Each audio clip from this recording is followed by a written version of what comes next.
So right here we have this book, Planet of the Apes as American Myth, Race, Politics, and Popular Culture by Eric Greene. Foreword by Richard Slocton. Okay, this is a very interesting book. As we can see, so-called white man, Caucasian, or Edomite. The ape metaphorically represents the so-called black man, or in the biblical terms, Jacob. So now we're at page 55. Return to the Planet of the Apes. Planet of the Apes can be seen as containing a double allegory regarding race, which means seed line. One allegory codes with white humans as white humans, and with Taylor as their representative, and codes black humans as apes. I repeat, codes black humans as apes. I'm sick. It's like I come to work. It's Planet of the Apes. I don't like being around them. The animals. May be objected then that by showing the apes as the practitioners of racial oppression and the responsibility for racism is being symbolically displaced onto African, quote-unquote, Americans. African Americans, or so-called blacks, are thus scapegoats for the racism of European Americans. Now we're on page 15. When metaphoric comparisons are made, like the ones in the Apes films, or indeed like the ones made in this book, the things are being compared, comment upon each other, and their interaction is intended to guide or shift our understanding of them.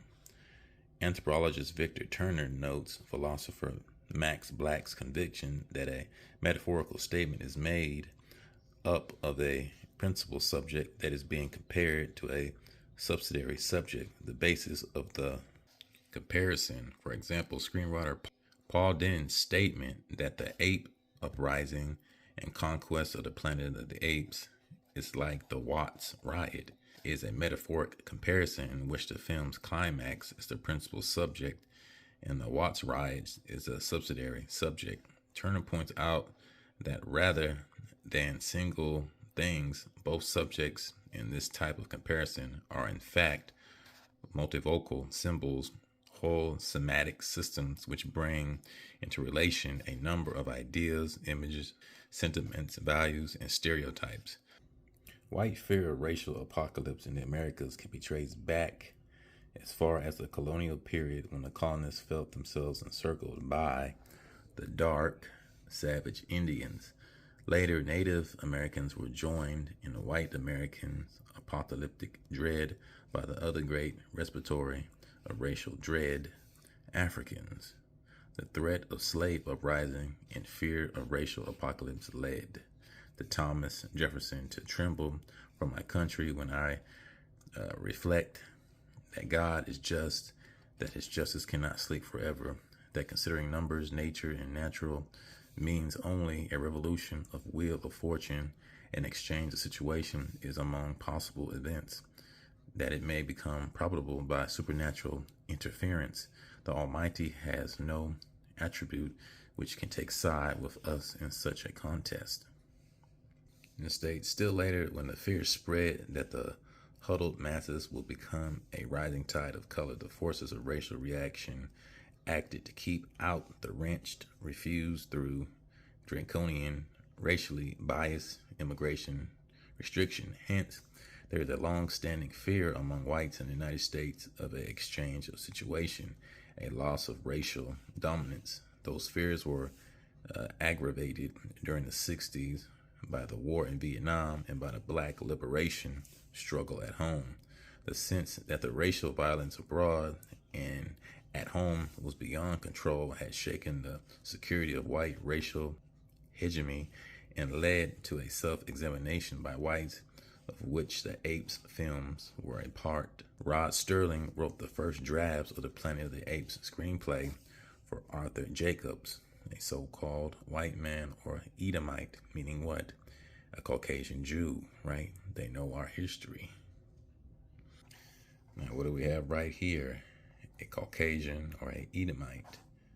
Like I said earlier, the ape represents the so-called blacks of the captivity, or the Israelites, right? Now let's go to Genesis chapter 27, verse 40. So we're at Genesis chapter 27. Isaac blesses Jacob, the so-called black man. Okay, and when did this happen, right? As we can see, Planet of the Apes, the black rulership, the Holy Roman Empire, all the way up to the 15th century. White people were in servitude as serfs, Slavs, and peasants during the medieval times. And we have this book right here to attest to this, okay? So let's read. So these are the blessings.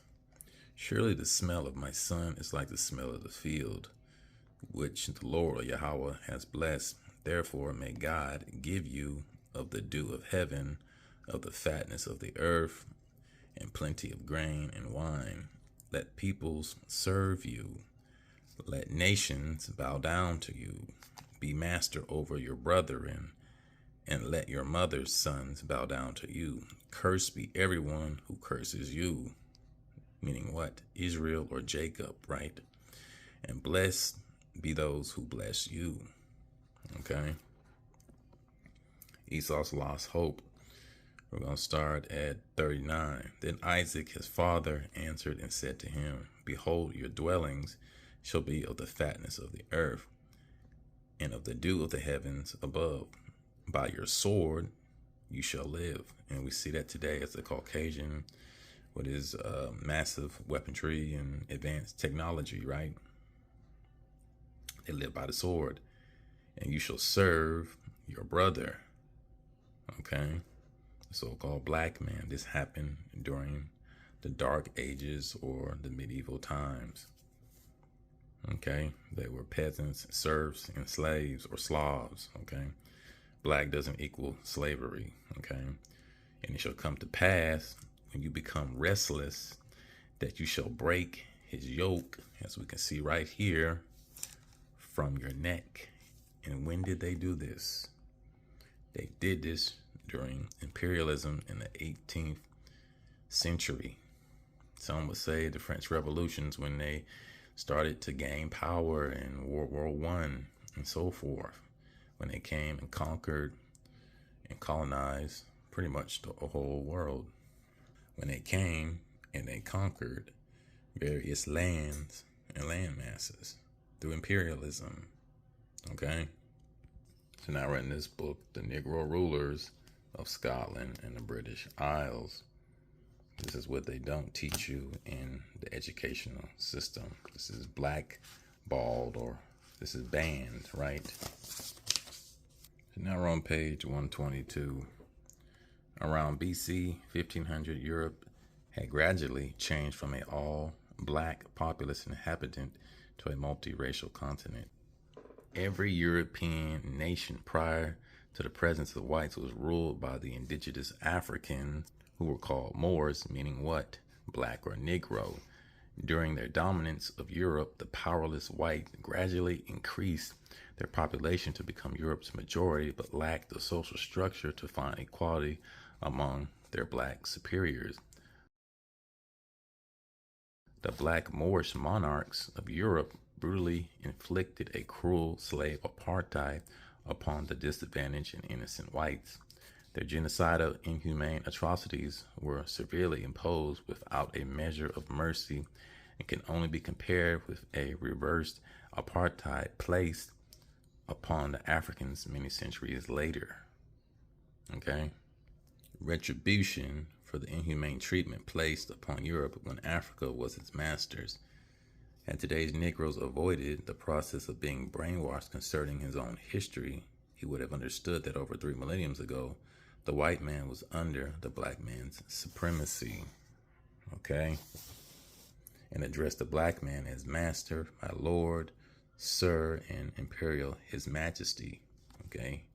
The Bible phrases which indicates that slaves should obey their masters were first deceivingly applied to the peasant whites by the black masters, along with other scriptures. Thou shalt not kill, thou shalt not steal or lie, nor bear arms for self-defense. These same misrepresented tactics were deceptively practiced upon the Negro prior and after the African slave trade, a process used to perpetuate apartheid, which was invented by the black masters of Europe. Okay. The oppressed whites took the law in their own hands and reversed the cruel art of apartheid to punish the very blacks, so-called Negroes, African Americans, etc., who invented its use. Makes sense, right?